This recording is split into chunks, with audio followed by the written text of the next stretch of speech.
Hi everyone, welcome back to my channel. Today we are diving into the singleton pattern, a widely used design pattern in software development.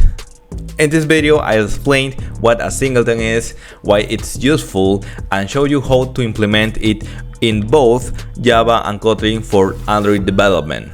A singleton is a design pattern that restricts a class to only one instance throughout the entire life cycles of an application. This means that every time you access a class, you always work with the same instance. This is particularly useful for managing shared resources like configurations or network connections. Why use a singleton? Here are some key reasons to use singleton. Control access. It provides a control access point to a shared resource. Global access. Since the instance is globally accessible, you can easily use it across different parts of your application.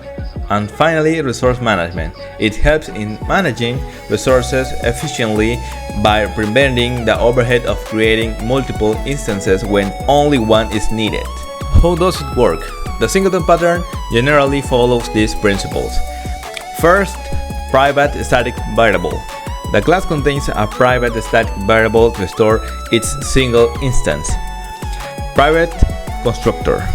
The constructor is made private to prevent any other class from creating new instances.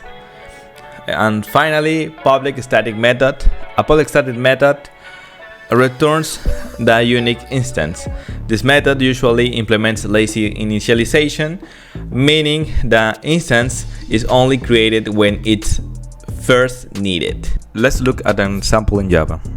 In this Java example, the getInstance method checks if the instance is null. If it is, a new instance is created. Otherwise, it returns the existing instance, ensuring only one instance exists. Now, let's see how to implement a singleton in Kotlin. Kotlin simplifies the singleton pattern with the object declaration. Kotlin is awesome, my friend. With Kotlin's object, the language takes care of creating thread-safe singleton instance for you. You simply refer to my singleton whenever you need to access its methods or properties.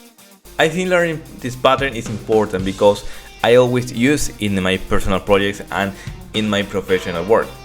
It's useful for managing shared resources efficiently.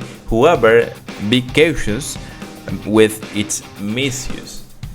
If we make everything a singleton, we may run into memory leak problems in our applications. If you found this video helpful, please give it a thumbs up, subscribe for more programming tutorials, and leave any questions in the comments below. Thanks for watching and see you next time.